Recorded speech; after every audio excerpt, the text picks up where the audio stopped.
ya. Special rate itu bukan hanya dari pemerintah ya, tapi juga kadang-kadang korporasi juga ya diberikan special rate karena mungkin kekuatan deposit mereka atau apa ya. Ini sebetulnya kan bukan sesuatu salah benar ya. Kalau di perbankan ya banknya melihat kondisi masing-masing ya. Tapi intinya menurut saya kredibilitas BI selama ini sudah sangat baik ya.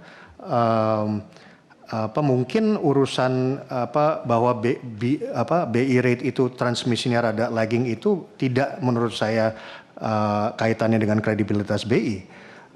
Namun karena dibutuhkan suatu pemahaman atau pertimbangan lain terutama di sisi perbankan. Jadi menurut saya sih kredibilitas BI tetap bukan sesuatu yang masalah dengan hal yang saya tekankan mengenai transmisi tadi. Undisbursed loan Pak, ya. Memang ini kan undisbursed loan memang adalah data itu, dan undisbursed loan itu kan sebetulnya kaitannya sama demand-nya. Ya kan Pak, artinya kita ada likuiditas, ada suku bunga yang turun, tapi kalau korporasi for whatever reason tidak merasa akan ekspansi, ya tetap akan nggak diambil itu loan tersebut. Nah pertanyaannya kenapa? Ya kan? Nah ini kita bisa ngelihat, mungkin ada ekspektasi, mungkin ada masalah apa. Kita tahu bahwa di UMKM sebenarnya mereka perlu, cuman penyalurannya masih kurang baik, mungkin karena faktor risiko itu berbeda-beda dari segi perbankan. Pertanyaannya kenapa? Buat saya sekali lagi saya bawa ke makro Pak. Kalau kita berhasil tumbuh, ya, kalau kita secara kebijakan tahun ini aja kita canangkan di ruang ini di 5,4% GDP. Itu kan kita udah keluar dari baseline kita di 5,1, 5,2 selama berapa tahun ini. Kita tahu bahwa 5,4 itu didasari oleh fiskal spending yang tepat dan tepat waktu, ya kan, sebagai katalis lah gitu ya.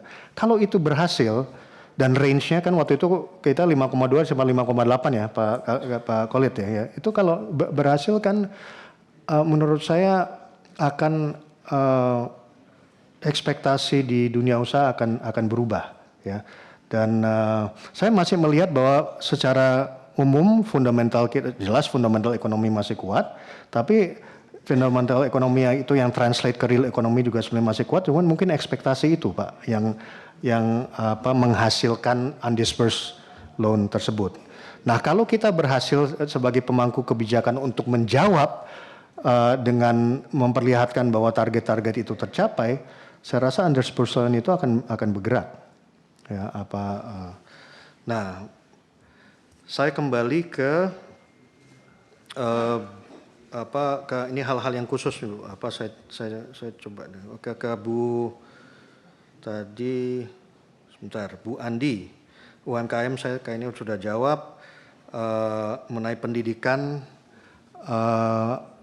mengenai program pendidikan kan selama ini ada semacam KLM bagi perbankan lah untuk mendukung konstruksi. Jadi itu sebenarnya yang saya anggap dari sektor atau dari segi Bank Sentral bisa lakukan insentif tersebut lah Bu.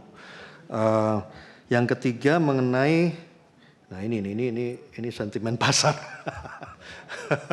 Oke. Ya, sentimen pasar kita tahu mereka atau pasar ada asumsinya, selalu ada asumsinya. Mungkin yang khusus mengenai saya ya asumsinya sedikit kurang baik ya, karena segala macam yang berhubungan dengan latar belakang dan sebagainya. Mudah-mudahan klarifikasi tadi adalah langkah awal ya, tapi poinnya ya saya harus membuktikan. Saya nggak ada cara lain selain membuktikan kerja saya. Saya nggak bisa hanya ngomong, ya kan? Nah, sebenarnya kalau saya lihat sebenarnya terus terang Bapak dan Ibu sekalian itu sama aja waktu saya masuk Kemenq sebenarnya.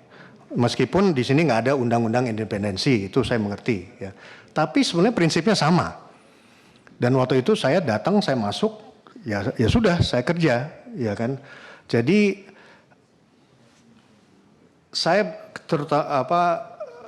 memang latar belakang saya beraneka ragam, saya akan jelasin sedikit nanti. Itu menurut saya aset saya, ya saya banyak berkecimpung di swasta, ya. Jadi saya ngerti betul yang namanya pasar lah. Dan sentimen pasar itu ya harus dibuktikan melalui fakta. Jadi pembuktian saya akan saya lakukan melalui fakta. Saya akan kerja sekuat tenaga seperti yang saya lakukan di Kemenq. Baik, oke, sebentar.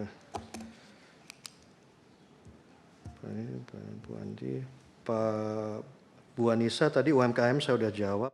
Jelajahi cara baru mendapatkan informasi. Download Metro TV Extend sekarang.